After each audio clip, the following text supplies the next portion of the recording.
বর্ষাকাল কিন্তু শুরু হয়ে গেছে, আর বাঙালির কাছে বর্ষাকালের সবথেকে প্রিয় জিনিস বোধহয় ইলিশ মাছ। বাঙালি অথচ ইলিশ মাছ প্রিয় নয় এরকম বোধহয় খুঁজে পাওয়া খুবই মুশকিল।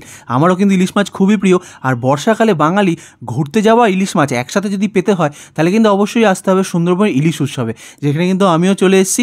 আর এখানে কিন্তু তুলিকা ইচ্ছা থাকলেও আসতে পারেনি, কেন তুলিকা কিন্তু সত্যিই শরীরটা খুব খারাপ, এতটা জার্নি কিন্তু ওর পক্ষে এখন ঠিক নয়। তাই কিন্তু আমি চলে এসেছি আমার বন্ধু গোবিন্দকে নিয়ে। আর আজকে কিন্তু আমাদের সুন্দরবন সফরের দ্বিতীয় দিন, আর আজকের ভিডিওতে আমি তোমাদেরকে দেখাবো মেনলি সুন্দরবন কিন্তু কী কী তুমি খেতে পারবে দ্বিতীয় দিন।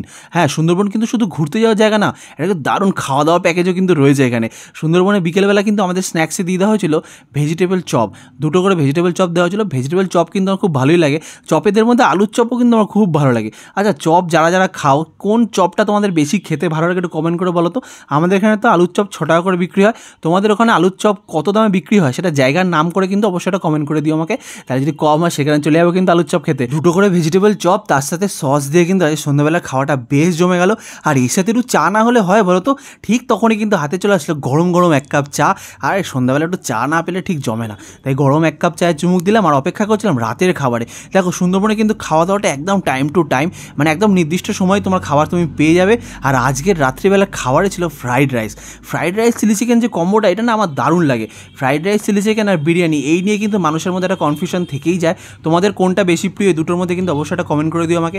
আমার তো ফ্রাইড রাইস চিলি চিকেন বেশি ভালো লাগে। আর আজকে রাত্রিবেলা মেনুতে যখন দেখলাম আমি ফ্রাইড রাইসের সাথে চিলি চিকেন রয়েছে, তখন তো আমি খুব খুশি হয়ে গেছিলাম। আর এখানকার চিলি চিকেনের চিকেনগুলো কিন্তু একদম সলিড ছিল, কোটিং ছিল খুবই সামান্য, আর খেতেও কিন্তু বেশ ভালো লাগছিলো। আমি তো শুধু চিকেনগুলো খাচ্ছিলাম, ভাবছিলাম শুধু চিকেনগুলোই খেয়ে ফেলি। আর হ্যাঁ, এখানকার সব খাওয়া দাওয়া কিন্তু আনলিমিটেড, মানে তোমার যতটা প্রয়োজন এখানে কিন্তু ততটাই দেবে তোমাদেরকে। তাই আমি ভাবছিলাম তাড়াতাড়ি করে খাওয়াটা শেষ করে যদি আরেকটু পাওয়া যায় তাহলে খুব ভালোই হয়। দেখছো ফ্রাইড রাইসের চিলি চিকেনটা বেশ ভালো করে মিশিয়ে নিলাম, নিয়ে খাওয়া শুরু করে দিচ্ছি। হ্যাঁ, অবশ্যই কিন্তু কমেন্ট করে বলো ফ্রাইড রাইস চিলি চিকেন না বিরিয়ানি, এটার জন্য কিন্তু আমি অপেক্ষায় থাকলাম। দেখছো সুন্দর করে খাচ্ছি, আমার কিন্তু খেতে বেশ ভালো লাগছিলো। বাড়ি থেকে এতটা দূরে আছি মনেই হচ্ছিল, কারণ এখানে রান্না কিন্তু সত্যি খুবই লাইট।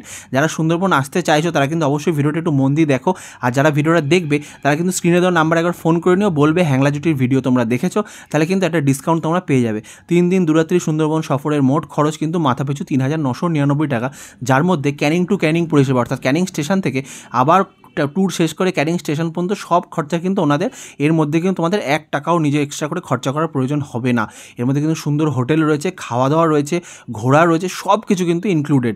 আর হ্যাঁ, যারা ভিডিও দেখে ফোন করবে তাদের জন্য কিন্তু ক্যাশ ডিসকাউন্টও থাকছে, মানে তোমাদের 3999 টাকা দেওয়ারও প্রয়োজন নেই, আরও কিছু টাকা ছাড় তোমরা পেয়ে যাবে। আর দেখতে পাচ্ছ রাতের খাবারটা কিন্তু আমার জমে গেছে। আমি ভাবছিলাম যে সত্যিই কি আনলিমিটেড, বলছে তো আনলিমিটেড, তাই ভাবলাম একটু চেয়ে দেখা যাক যে সত্যিই দেয় কিনা। আমি চাইলাম এবং সত্যিই ওনারা কিন্তু আমাদেরকে দিল, মানে সত্যিই আনলিমিটেড। তোমরা যারা যাবে প্রত্যেকে কিন্তু এটাই পাবে। ভিডিওটা কেমন লাগলো অবশ্যই জানিও।